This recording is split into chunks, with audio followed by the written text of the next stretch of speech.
One man is dead after a crash on the interstate in central Kentucky. We're live with more on what happened. Chelsea Clinton paying a visit to Lexington to help open her mother's presidential campaign headquarters. A Lexington neighborhood taking their fight against a trash company to City Hall.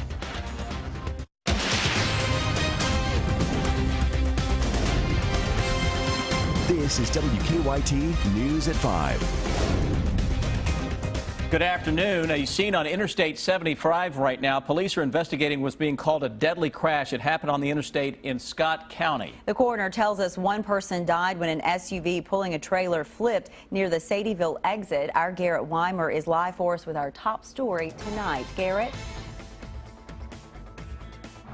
Well, fire officials say the crash may have something to do with the trailer the SUV was pulling, but we won't know for sure until accident reconstruction team finishes its investigation. Now, this all happened on I-75 South near the Sadieville exit. The battalion chief tells us a man and wife were in the car. The wife told investigators the trailer started to wobble and they began to swerve. Then her husband, who was driving, lost control. The car ended up flipping in the median. The woman in the passenger seat, we're told, was not seriously hurt, but her husband died at the scene. First responders say they quickly tried to get the driver out of the car, hoping he would make it. They did get him removed rapidly. Unfortunately, when they're doing their initial assessment, they couldn't find a pulse. They tried to get him out rapidly to see if there was any hope, but unfortunately there wasn't.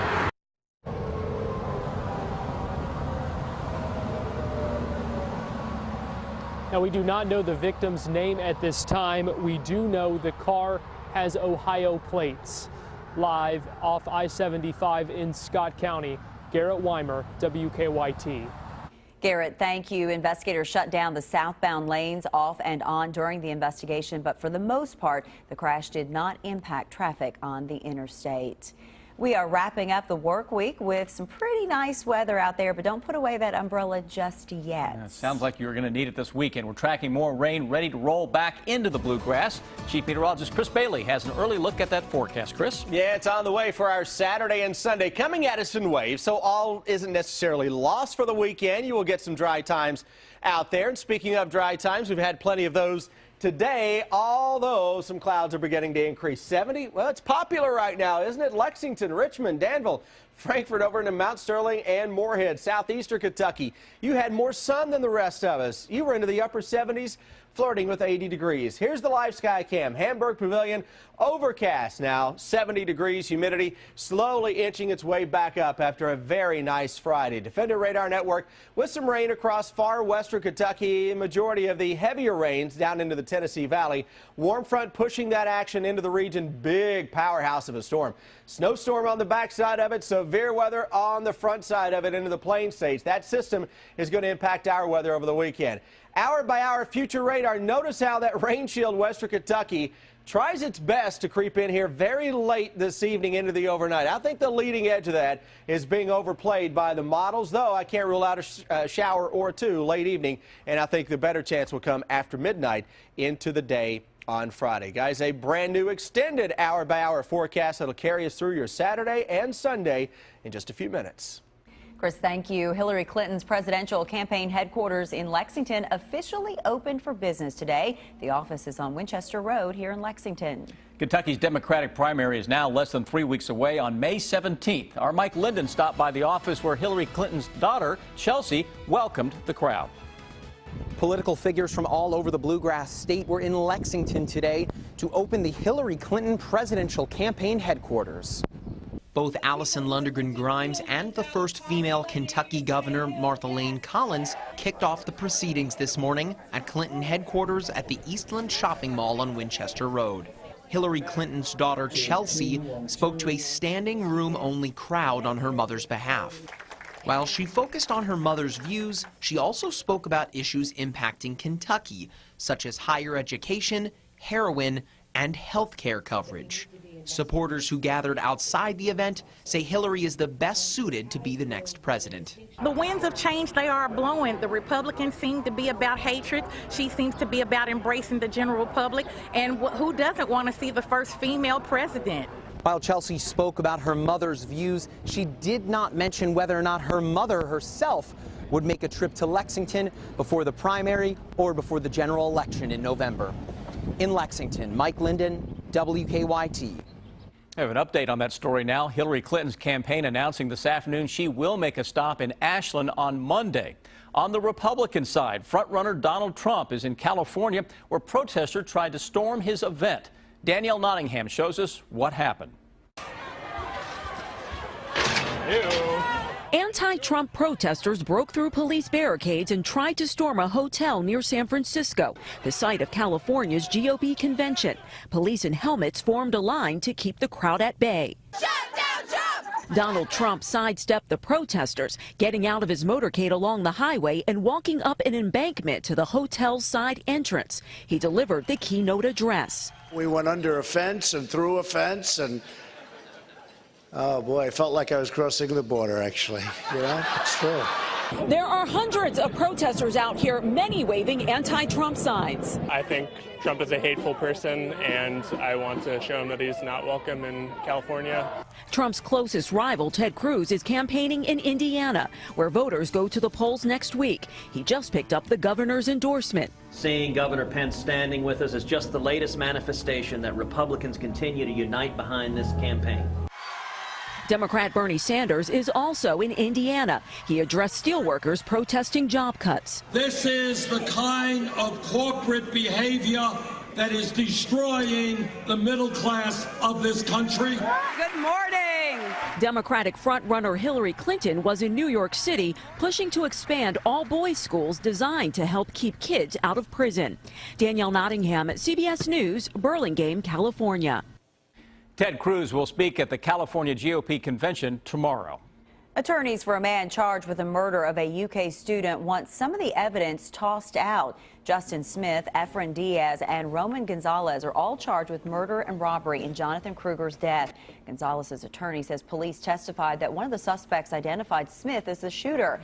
During a hearing this morning, Smith's lawyer asked to get those statements made to police suppressed. The judge will listen to hours of recorded statements during a hearing on July 8th to decide if they should be used as evidence. It's a battle over trash. People in a Lexington neighborhood are fighting to keep a garbage transfer center from moving in. Republic Services, a private trash hauling company, wants to turn an empty recycling center off of Leestown Road near the Meadowthorpe neighborhood. WKYT's Caitlin Sentner's live for us at the government center where both sides made their arguments today. Caitlin? Good afternoon. A lot going on right now. Council chambers are filled with a group sporting green stickers that say MNA says no. That's the Meadowthorpe Neighborhood Association, and that group is rallying against the trash company, saying they don't want them nearby. Now, it's a heavy industrial zoned area on Lyle Industrial Avenue that Republic Services wants to move its transfer station operations to. That means a site garbage trucks would enter and then waste would leave in semi-trucks. Republic says this is a way to consolidate garbage and in turn save money. The trash company says they need this because its current transfer station has a legitimate capacity issue and high costs for repairment and replacement. But a local neighborhood association says they don't want it near them. More than 50 in opposition to the move showed on Friday. 600 had signed a petition against the move and a couple hundred sent in letters.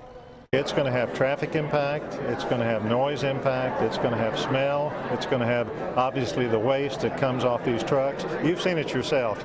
My partner and I's thought process is that, you know, the industrial neighbor that you know and that you are getting an opportunity to look at thoroughly and regulate strictly is better than the industrial neighbor that you don't know. Republic is asking the Board of Adjustment for a conditional use permit. Now, Republic's representation says the site is more than 1,000 feet away from residences, and the opposition says it's not. We're hearing from the opposition right now. They have an hour's time to complete that. Live in Lexington, Caitlin Sentner, WKYT. Caitlin, thank you. The board had some questions for Republic's representation. We'll have an update on that meeting coming up for you tonight on WKYT News at 6. A controversial monument that's been in Louisville for more than a century will be moved. The city and University of Louisville have decided a Confederate statue near the U of L campus needs to be somewhere else. Jennifer Palumbo is at the live desk with a story that's new at 5. Jennifer? Sam, Louisville Mayor Greg Fisher and U of L President James Ramsey made the official announcement this morning, saying the monument represents history, but it's best to move it to a new location. The Kentucky Women's Monument Association gave this 70-foot tall statue to the city in 1895 to commemorate the Kentuckians who fought and died for the Confederacy during the Civil War. Then in 1954, it was moved to its current location between 2nd and 3rd Streets and placed on the National Historic Register in 1997. U of L President James Ramsey said removing the statue was a priority for the university's diversity committee. To move this monument and to reaffirm our commitment to one of the basic tenets of our 2020 plan, and that is a commitment to inclusiveness, social injustice, and a commitment to diversity and respect for all people. Civil rights groups have been trying to get the statue removed for decades. In 2008, the site became Freedom Park, and monuments honoring the civil rights movement were added. Most of it will remain a park, but part of it will be replaced with a new lane to improve traffic around the U of L campus. Officials plan to complete the work as soon as possible. At the live desk, Jennifer Palumbo, WKYT. And that statue in Louisville will be kept in storage until a new permanent location is selected. Police have charged a man accused of threatening to blow up a television station, what his father says prompted the incident. From police officers to television stars, how a unique group is teaming up to fight drug addiction. That's in Better Living. Now, your hour-by-hour forecast with Chief Meteorologist Chris Bailey. Happy Friday, everyone. We've made it to the weekend now. The day started off on a very nice weather note. I'll tell you, if you were out around noon today, that's about as good as it can get around here. Now, all of a sudden, we're clouding it up ahead of some rain pushing into town for the weekend. We're going the other way. Live look at sky cams from across the region. Jenkins still with some sun. That's far southeastern Kentucky. Maybe a little hazy sun. Jackson, Lexington, it's cloudy. It kind of looks threatening out there, though. Go about those Friday evening plans as of now. Any shower action as well to our west, though I could see 1 or 2 showers trying to sneak into parts of the area by late this evening. 70, not only Lexington, many of the surrounding areas too. Upper 70s, southeastern Kentucky. Defender radar network, nothing going on locally, though we do have that rain into western Kentucky. A lot of this on the leading edge likely not getting to the ground, though where you see those darker greens, a little bit of yellow heading toward Bowling Green, that is some rain that extends toward Nashville, Tennessee. Warm front is right on top of Memphis. That's lifting its way to the north and northeast. That is giving a little bonus shot of some showers and storms out ahead of that. As it works its way through here tomorrow, it's going to introduce a warm and unstable air mass that can pop some thunderstorms, not only tomorrow, but around for the day on Sunday, too. 24-hour planner. This is your Saturday. It looks threatening, doesn't it? Well, at any point tomorrow, wherever you are, you can get a shower or thunderstorm. It's not going to rain all day, though. But when it does, a strong thunderstorm is a possibility with some heavier downpours.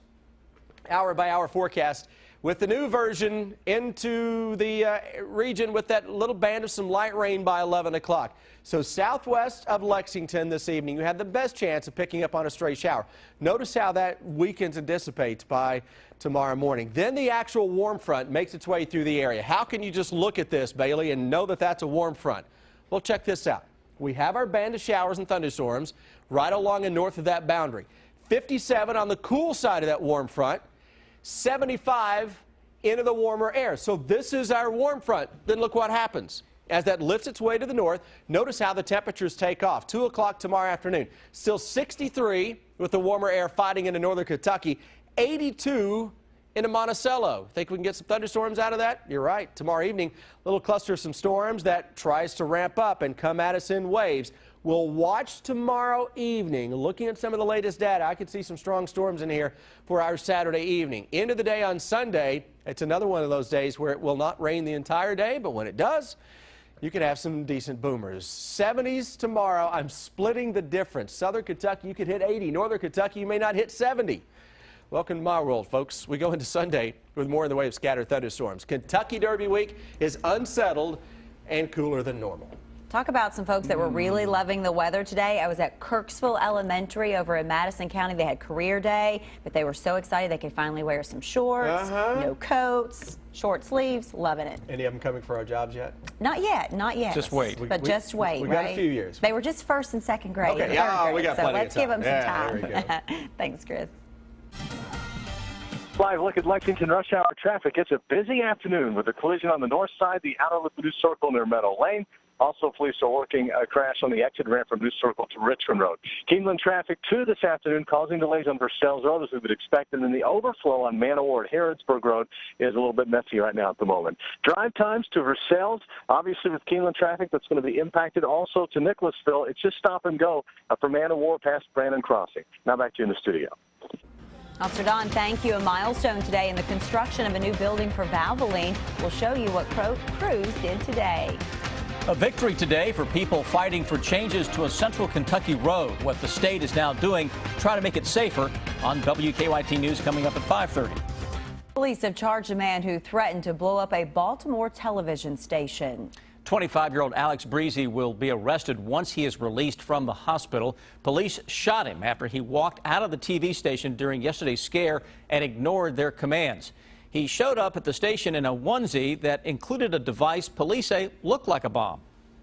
It was a replica explosive device outfitted with wires, and chocolate candy bars were wrapped in aluminum foil that were dangling from this life preserver. The wiring led to a motherboard that appeared to have been taken from a smoke detector. Today, Breezy's father talked about what happened, saying his son had a mental breakdown, thought the world was coming to an end, and wanted to let people know. Vice President Joe Biden and Pope Francis made a joint appearance at the Vatican today to call for a renewed global commitment to cancer research. Both gave passionate speeches on fighting cancer at an international conference on regenerative medicine. Vice President Biden also thanked the Pope for comforting his family after his son Beau died of cancer last year. And I wish every grieving parent, brother, sister, mother, father, would have had the benefit of his words, his prayers, his presence. The Pope visited with the Bidens during his trip to the U.S. last fall. A milestone for the new Valvoline headquarters here in Lexington. Today, crews celebrated the topping off of the new building. Ashland and Messer Construction raised the final beam into place for a new office building on its Lexington campus between Blazer Parkway and Palumbo Drive. The new $35 million building will serve as the global headquarters for Valvoline as an independent company. We love Lexington. It's been a great headquarters for Valvoline for a long time, so we weren't going anywhere. We love the talent here in the community. And in terms of it being a big day and a big time for the company, Valvoline is preparing its separation from Ashland. The new building will open in the spring of 2017. Fishermen have a new place to put their lines in the water. What makes this Kentucky creek like no other in the nation? On WKYT News at 5:30. It is time now for Better Living, health, education, and consumer news that impacts your life. The White House is bringing together a group of people to fight prescription opioid and heroin addiction in America. As Kenneth Craig shows us, the group includes everyone from law enforcement to Hollywood stars. This Massachusetts police chief is considered a trailblazer for his police department's groundbreaking approach to helping heroin addicts. We're not going to arrest our way out of this problem. Chief Leonard Campanello sat down with us last summer after he rolled out the Angel program. Officers in Gloucester have since guided hundreds of users into recovery instead of throwing them in jail. The unprecedented model is now being replicated at police departments across the country. We're in a position to help, and we should realize the positions that we've been in our past that need to be helped and try to do that as well when we look at addiction. Friday, Campanello and 9 others were named champions of change by the White House for advancing new methods of tackling prescription opioid and heroin addictions. They don't do it for recognition. They certainly don't do it for the money. But they make an incredible difference in all of our lives. White House officials say they felt a need to do something because prescription drug and heroin abuse is now the leading cause of death over motor vehicle and firearm fatalities. The cast of the CBS sitcom Mom, which features a mom and daughter struggling with addiction, joined the discussion. That is an incredible reward for me as an actress, to be part of something that is bettering people's lives or opening a conversation or destigmatizing people in recovery. The White House has called on Congress to pass more than $1 billion to expand access to treatment and prevent overdoses. Kenneth Craig, CBS News, the White House. The Food and Drug Administration is reconsidering whether doctors who prescribe painkillers should have to undergo safety training. Currently, drug makers fund voluntary training for physicians, but many experts believe they should be mandatory. The FDA will ask outside safety experts what changes should be made next week. Subway is offering free breakfast sandwiches in the month of May as a part of their National Breakfast BOGO campaign. Guests who purchase any sub before 9 a.m. will receive a free 6-inch breakfast sandwich of their choice every day during the month. The offer is valid at participating locations for a limited time only. The National BOGO ad spot airs beginning Sunday. Now, here's what's coming up for you at 5:30.